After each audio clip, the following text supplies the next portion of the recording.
everybody, and welcome to the Hotspur Huddle, the best podcast show that there is on the net. I'm throwing it out there. I'm going big. I'm going bold. As you can see, there is no Holly with us tonight. Don't know what's happened. She used to do this quite a lot, actually, pre-Christmas before it got rebranded to Hotspur Huddle. So it is myself and the man, the myth, the legend that is Big Nelson in the house tonight. Nelson, how are you, my man? I'm doing well. How are you, man? It's good to be back. Yeah, I'm all right. Very much looking forward to this one. We have quite a few things to get our teeth into. So we'll be looking and dissecting the race for the top four. And we'll also be previewing Tottenham's game against Fulham. So Nelson, talk to me. Top four. I know you're still buzzing, obviously, after last night. Because you are on the dark side of North London, of course. But yeah, talk to me how you're seeing this battle and race for the top four unfolding. Look, I can't lie. You've given away my secret. I thought I could hold it for quite a long time, but you've outed me. But in a sense of top four, this is a really good race. I was very, very impressed. And I messaged you privately in regards to you guys beating Villa. And we looked, obviously, last week for that game. And I was really, really impressed. And I think that puts you guys, honestly, in the driving seat in regards to, you guys have a game in hand on Villa. So I'm actually fancying you guys now to actually really take control and actually take charge of this top four race. Villa obviously capitulated. You got John McGinn, who obviously got sent off. Horrid sending off, but rightfully so, in my opinion. And I think you guys just kind of kicked on from there. So I think now, looking forward to the top four race, I think the top three, for really being honest, the top three has been settled. It's just about who's going to finish where. That's just the question now. Who's going to finish where? After 28 games, it's probably the tightest in terms of positioning and points that we've ever had in a Premier League season. Having three teams within 1 point of each other, it's absolutely amazing for neutrals who are actually watching Premier League. Again, proving why we are the best league in the world. That's us just not being ignorant. That's just us seeing the results out there. Like, we are the best league in the world. I've never seen anything like this in my years of watching the Premier League, having three teams like this neck and neck. And I know the media are all talking about it, but I think obviously that fourth place now is also another position. We're talking obviously automatic Champions League football. For you guys, experience, you guys know that. You guys know how it is to qualify. And then Villa, it could be the first time, for them to qualify as well. So, so far, I've kind of got a prediction of how the top four might kind of finish in terms of rankings. I don't know if I might not reveal that yet, but I want to get your thoughts on what you think the top four. Your views on the whole top four situation? I think, to be fair, the performance against Villa was probably the most convincing from Spurs' point of view. I think even at sort of 2-0, it was a case of I always felt we were in control. You do know the threat that Villa pose, obviously, with Watkins at the top end of the pitch, and you felt that he could nick one at any point. But, I think, to be fair to Spurs, pretty much nullified him and the threat and stopped the supply line into him more often than not. So, yeah, it was, like I say, a real convincing performance for me. From Spurs on Sunday, and yeah, it was. I think that was the game where we've seen, obviously, over the last few weeks with Spurs, a lot of players coming back. Van der Ven, Maddison, Papsar, Basuma, Bentancur, all come back at the same time. And it was difficult to find that rhythm. On Sunday, that was the game where I think everybody found their rhythm in terms of playing. So yeah, it was really, really good, and now it's making for an exciting race for the top four. Darren has said here that we seem to have moments in second half of games where we can blow teams away with a couple of quick goals, and I completely agree with that. I think those 2 goals, I think it was inside 3 minutes, really took the game almost away from Villa. Then you get the sending off with John McGinn. And yeah, that was pretty much it, I think, in terms of Villa trying to get back in the game. But I think it's important now for Spurs to really take the initiative in the coming weeks, because as Ronnie says here, we've got a tough run of fixtures in April that are probably going to make or break us. We play you guys, we play Liverpool, we play City. We've also got Newcastle in there away as well, and they're all back to back. So obviously we're going to have a big say in the title race as well, by the way. Yeah. But yeah, obviously top 4 would represent for me an unbelievable season. And I think, just bringing Villa into it, again, Darren has said here that Villa juggling Europe, it's going to be hard for them. The Thursday, Sunday, the tight turnaround. Got a big game against Ajax coming up tomorrow as well. Does Unai Emery prioritise the Conference League, and if they win that, then they've got at least Europa League football secure, or does he go, we're in with a real chance here of getting top 4? But I think Villa's squad is fairly chunky, where he can rotate some players around at different times. But can't also rule out United. They're not a million miles away from ourselves and Villa. So I think that was the more important thing as well from the win on Sunday, was just to give ourselves that little bit extra breathing space, I think, away from United. Yeah, as you actually bring up United, I was actually going to. You've actually answered my question, because they've got 47 points. You guys are on 53. So basically, that's 2 games, that you guys could slip up, or even Villa themselves. So, I mean, do you really see? Because in my opinion, I actually think you guys will run away with it. I think that Villa game was very convincing for me, looking at it as not a Tottenham fan, and just seeing that, yeah, you guys looked very convincing. I think Big Ange, if he doesn't, or is not in contention for manager of the season, like, doesn't matter where you guys finish. In my opinion, I think he's come to the league and he's brought something refreshing, and I think that's been really good to see. And I think I'm actually quite jealous of the nickname Big Ange. It's actually a really cool nickname in itself. So I actually think like him and what he's done for you guys in these first 7 to 8 months has just been nothing short of outstanding. But do you think United, despite their struggles, I mean, they've now picked up points on the board. Within their last 6, I think they've won the majority of their last 6. When you look at their form as well, like, do you see them sneaking in? I mean, do you see them sneaking in and maybe trying to make it quite high, hotly contested towards the final? Let's say 5 games of the season. I think they will. I think they'll try and give it a go. The problem with United is they're just so inconsistent, and you don't really know what Man United are going to turn up. I think it was Paul Scholes a few weeks ago on Instagram made a point of the fact that Man United could probably be the only team to win, say 5-0 for argument's sake, but still get battered.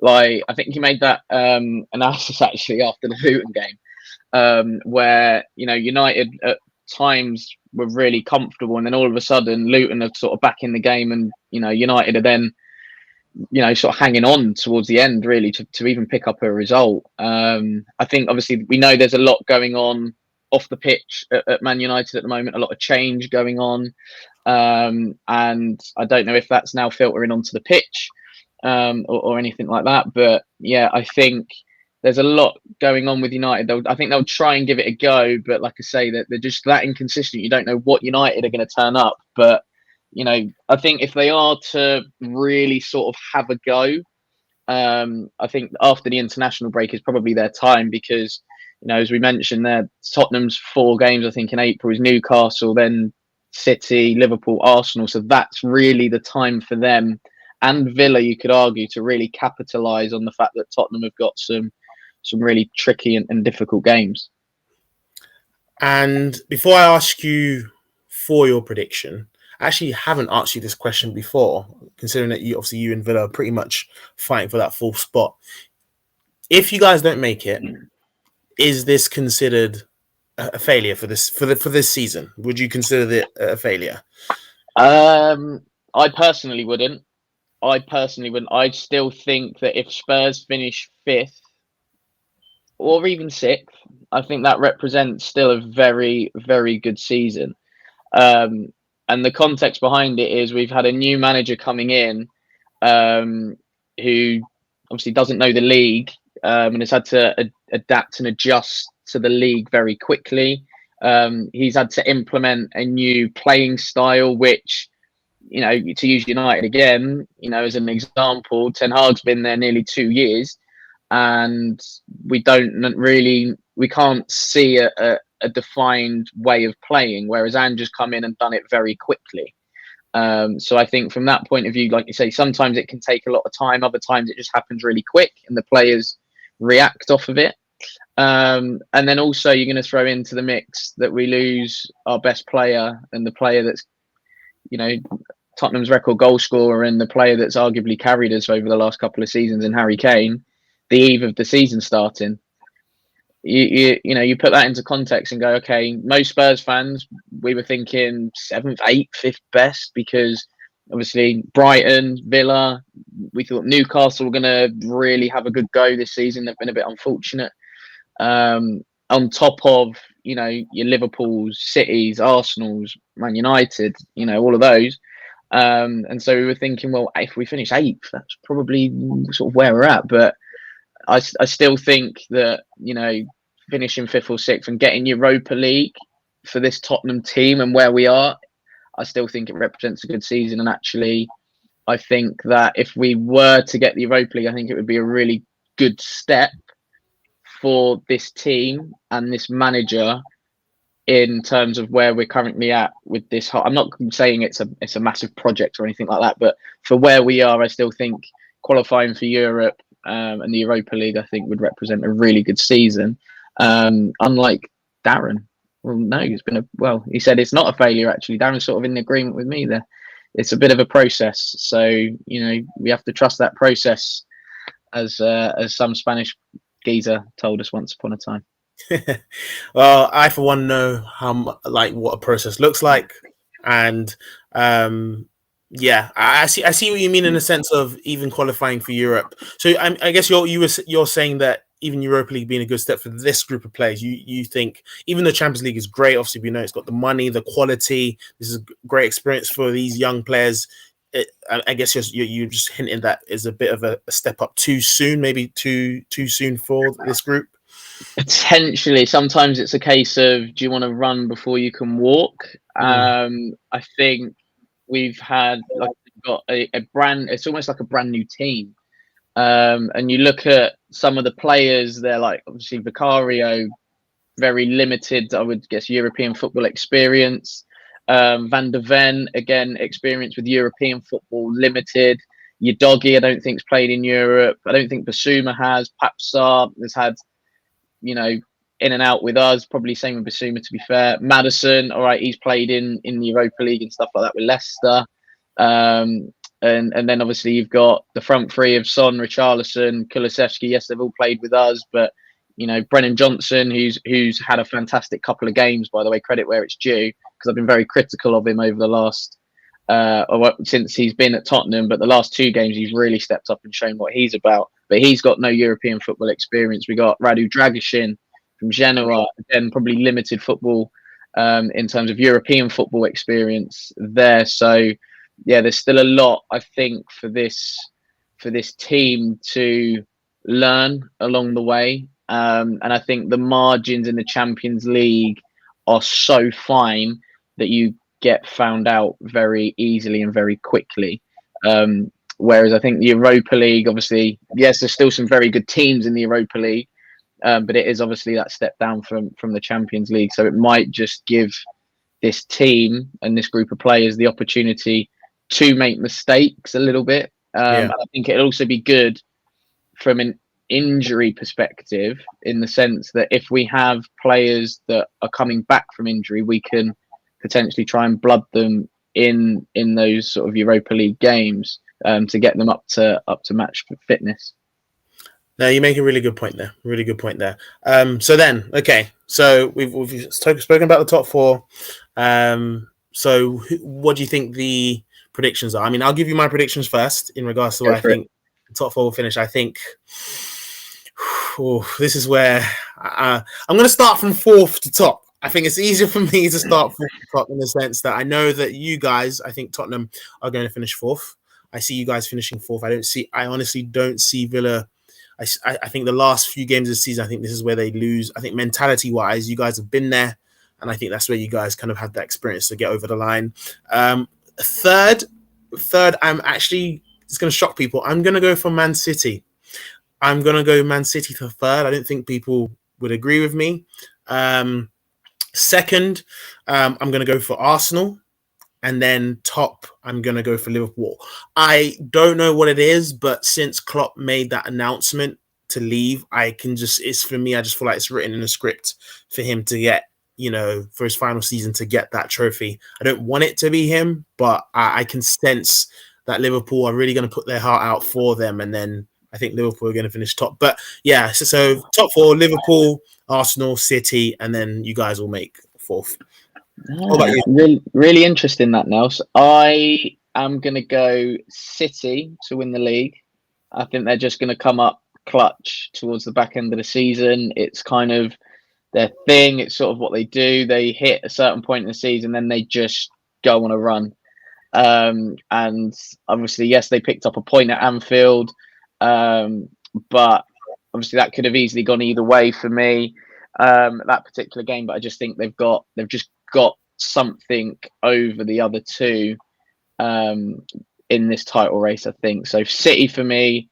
I then think Liverpool, just because I think they're just going to go for it for Klopp, but I think they're going to come up short just because of this City juggernaut. I think Arsenal will finish third, but it's going to be really close, I think, between the top three. I don't think it's going to be, what we've seen over the last few years in terms of first and second being really close, and then third being quite a way off. So I still think Arsenal have got some good momentum. Obviously, the win last night. Now, if they can use that momentum and take that into league games, obviously got a bit of a break now. Because I don't believe Arsenal are in league action coming up this weekend, and then it's the international break, so effectively got 3 weeks off.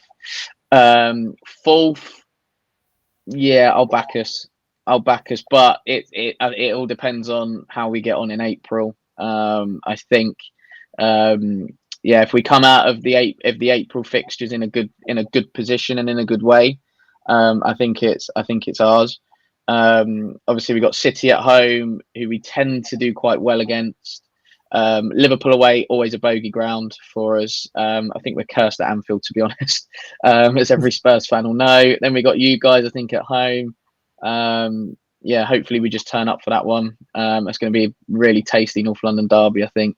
Come out of those three, and I think we should be sort of there or thereabouts. And then I think Villa will finish above United. I really do. I can't see them dropping off that dramatically, especially with Emery in charge. Obviously, he's done a fantastic job at Villa since he's walked in, but I can't see their drop off being that drastic. I'll be really shocked if it is, and I just can't see United taking advantage of any mistakes from potentially ourselves and Villa. So I'm going to put United sixth. That's my top six. Yeah, you went full on more than me. You went top six. I was like, oh my gosh, I liked there. But cool. So hopefully we'll see at the end of the season, and then we'll probably compare like what we've just said now and see how the standings are end of the season. So speaking again of top four, race for top four. You guys have a very important game. Next game is Fulham. Every game pretty much between now and the end of the season is very important in securing that full spot. What are your thoughts heading into this game? Because this is one of them game weeks where a lot of other sides aren't playing. I know Villa are also playing this weekend, but I know with the FA Cup fixtures going on, there's some Premier League clubs not playing. But you guys are one of the one of four fixtures happening this weekend. So, what are your thoughts heading into this game? How do you think Big Andrew's going to do it, set up, and how do you think Fulham as well are going to set up in terms of trying to get some points against you guys? Yeah, this one's going to be an interesting one. I do think Fulham, really inconsistent team. You don't necessarily know which Fulham are going to turn up. So yeah, it's going to make for a really interesting game. I think this, in terms of the setup, is probably what we're going to have, and what's probably going to be most likely. Fulham's midfield is a real interesting one. João Paulinho didn't start the last game against Wolves. I believe it was Harrison Reed and Sasa Lucic in the midfield there. But I think coming into this game, I would fully expect Paulinho to start. I know Tom Kearney's really found, I wouldn't say a new lease of life, but he's having more of an impact, I think, on this Fulham team than what we've seen previously, starting more games and really trying to stamp his authority on games. I think he's played a little bit deeper. Now he's getting on a little bit, actually, Tom Kearney. So it'll be interesting to see if he's in alongside Paulinho, whether they go with Harrison Reed, because I think Reed and Paulinho over the last couple of seasons have formed a really good partnership in the midfield.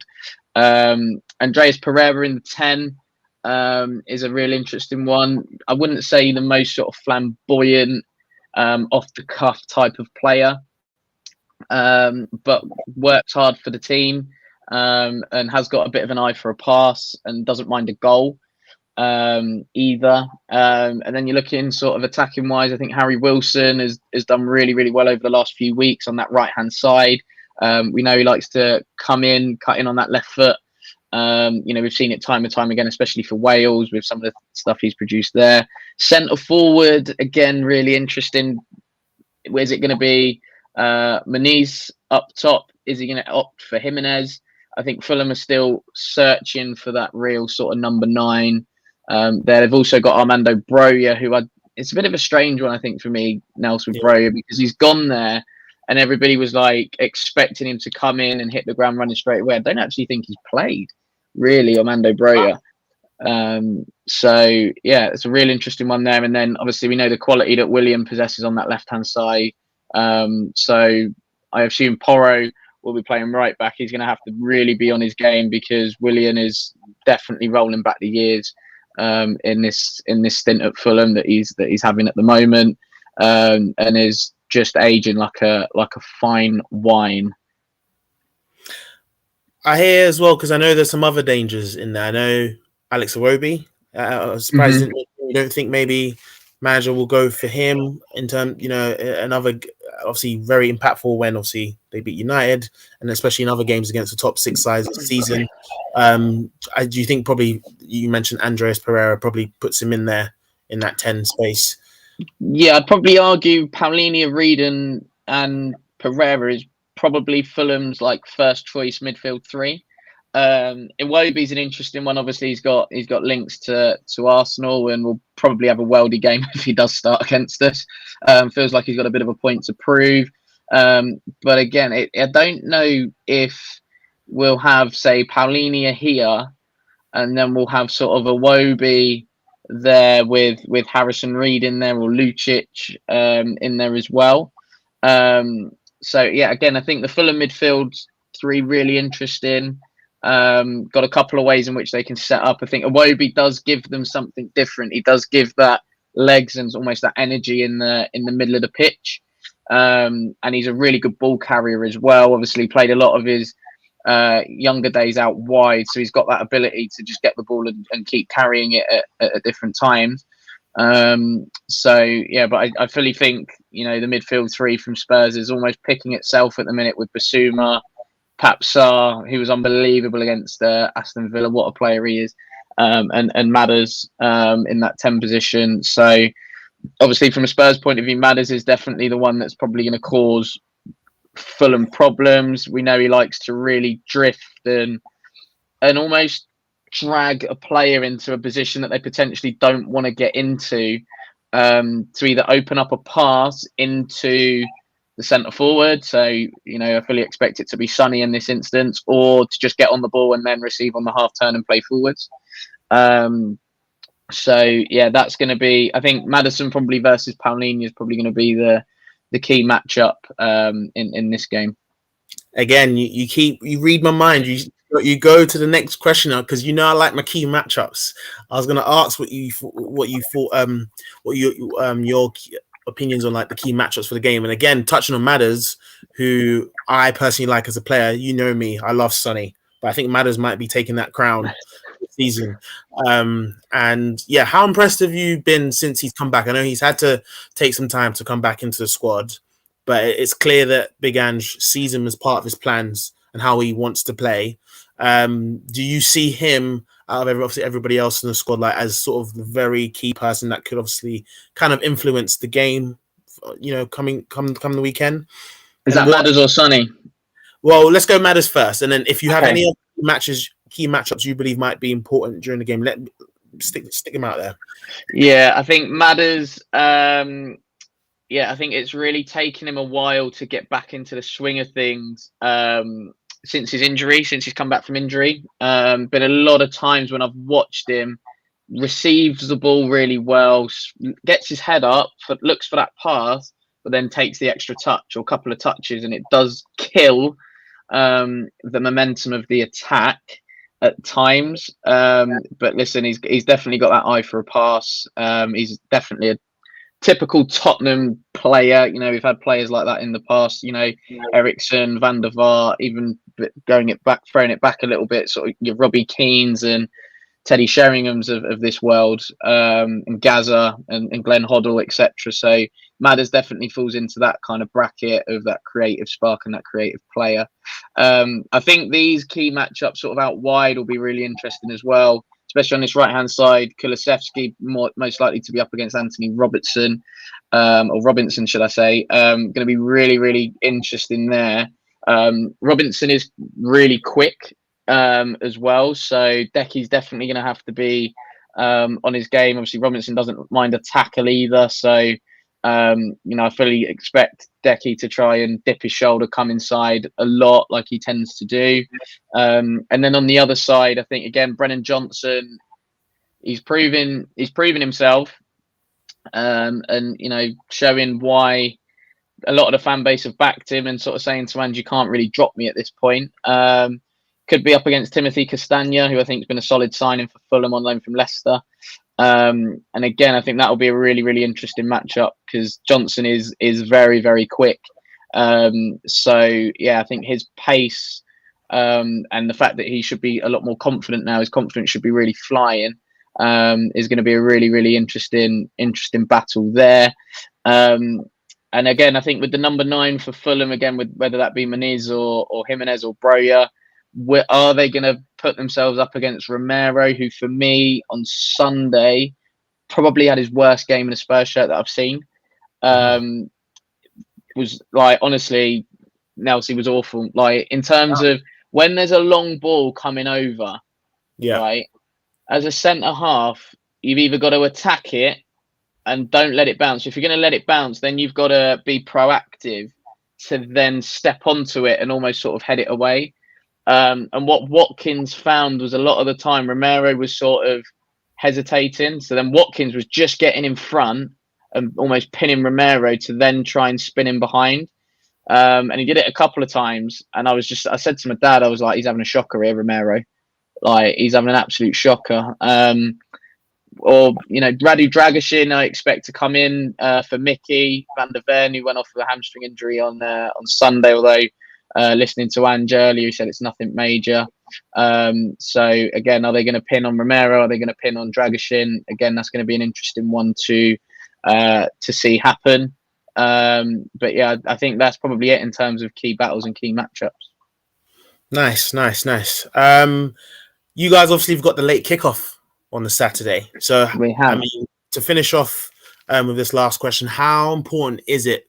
I mean, I guess everyone knows how important it is to get the win, but how important is it to get the win to then apply the pressure on Villa, who play on Sunday against West Ham? They're the only game I believe that's going on Sunday, so they will likely be watching the game and seeing how you guys get on, especially if you do win against Fulham.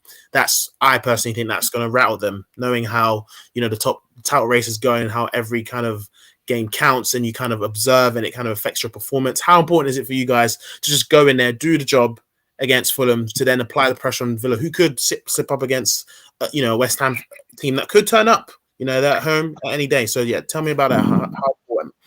I think it's really, really important. I know Spurs teams and sides of the past have really struggled to do this in terms of take the initiative or capitalize on results going our way.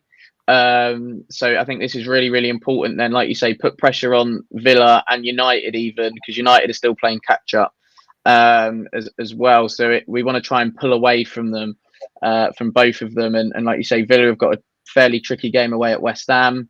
And like you said, West Ham having a bit of a up and down season at the moment. I think a lot of fans are getting disgruntled with the type of football that Moyes is playing. Yet they sit in a fairly decent position in the league, which I find really strange. Because if you are West Ham, like where's your ceiling? Like your ceiling's probably about seventh, realistically. So I think West Ham are probably where they should be, but I don't know if it's because of the success of the Conference League and being in Europe for a few years. The fans are just trying to almost push their luck with the expectations. So yeah, I mean, like I say, from our point of view, it's just take care of business, and do what we can, and just go at Fulham. I think if we properly go at Fulham and almost take the game to them, a bit like we did against Villa, I think we'll have a really, really good evening. Or in the words of Darren, a good evening. Good evening. Yes. So yeah, I think, like I say, it's just important. I think that we really take that initiative and start putting pressure on other teams for a change, because it always seems to happen to us. I agree. I think you guys need to take the initiative. I'm really looking forward to the game. You know me, I like my predictions as well. I'm really thinking in my head how the game's going to go. And after seeing that really convincing win against Villa, especially, I've just seen another comment from Darren in terms of like how hard you guys are to beat if we play a really high tempo game. So I think, yeah, if you stick it at them, I can see a good solid. I think you can replicate the victory against Villa, another 4-0. But I'm going to predict 3-1. I'm going to predict 3-1 to Tottenham. What about you? What do you think for the weekend? What do you think the score is going to be? I'm going to go 2-0. I'm going to go 2-0. Yeah, I think defensively, probably against Villa, we looked fairly solid. I mean, it does help when you got Mickey van der Ven, I have to say, because he's generational. I've decided he's generational. So yeah, I think 2-0. I think we'll nullify sort of any sort of major threats, I think, from Fulham. And I think we'll take the game. I'm hoping anyway, we'll take the game to them. We'll probably struggle, I think, in the first half, like we seem to do. I think I've noticed a bit of a pattern and a trend with Spurs games. We blitz teams for like the first 10 minutes, then they get back into it, and then it becomes a bit of a struggle. Then we sort of hit half time, come back out, second half, blitz them again, but we convert and we get a couple of goals, and then as Darren said earlier, and then I think that'll be that then, and we'll hopefully control the game at that point, which I think we did again really, really well on Sunday against Villa in terms of how we controlled that game. Nice. 2-0 is a good prediction. Good prediction. What about you guys? Feel free to leave some comments and give us your predictions on this weekend's game against Fulham. That is all for us today. We do appreciate you guys coming on the Hotspur Huddle and hearing myself and Wes talk all things top four, as well as looking forward to Fulham's game. I know Holly wasn't here with us, but Holly should hopefully be here with us for the next episode. So do not worry, Tommy. Okay, Holly will be back. Wes, I know you like to do the honors in terms of, where we can find you and how to kind of like, this is your bit. Tell us where we can find you. Okay, Nelson, before we go though, I have to mention, because I forgot to do it earlier and Holly's going to kill me if I don't, that this podcast, of course, is sponsored by Kickoff Football Academy. So Kickoff Football Academy is a football coaching business. It's my own, actually, and delivering young boys and girls, or delivering football sessions, should I say, for young boys and girls across the Milton Keynes area, Dele Alli country, for those people that don't know where it is. So if you do have a young budding footballer, please get in touch with us. Okay, and we would love to help your child improve on their footballing skills. We do have an upcoming Easter camp as well. So please get booked on for that. Now the outro. Now, seeing as you asked, let's do it. Yes. Twitter is at Wezo10, the unofficial Moussa Dembele fan account, as everybody knows by now. Usually tweeting things about the greatest Belgian to grace the Premier League, bar none. Scrap Kevin De Bruyne, scrap Vincent Kompany, scrap Eden Hazard. They all said that Moussa Dembele was the best player that they played with. So that is enough for me. Instagram as well is at Wezo32, usually at a Spurs game somewhere, although I'm not in attendance, I have to say, on Saturday at Fulham. I also wasn't there on Sunday for the Villa game because it was Mother's Day, before anybody asks. So I think my next game is likely to be Luton at home. So I will be there for that one, 100%. If not, then it will probably be the Forest game, which I think are in and around each other. So yeah, that is that for me. Kickoff Football Academy or at Co for MK on your socials for the coaching stuff. And then for this is down to Holly, this next bit, by the way. So Holly basically bullied me into doing some football content, do like little videos and stuff like that. So at WM32 Football on TikTok and Instagram for just some football content videos, basically just topical football content. And if anybody's got any ideas on what I could do, that would be great because my brain gets a bit frazzled sometimes. So yeah, Nels, I think that's a wrap. Wicked. I love that outro. I can't be that, guys. You can only find me on Instagram at ntumba25. That's NNTUMBA25 on Instagram. Wes, it's been a pleasure as always for this week. Obviously, good luck to you guys on the weekend. And we shall see you guys next week. So thanks for tuning in. Thanks for tuning in. And as always, come on, you Spurs.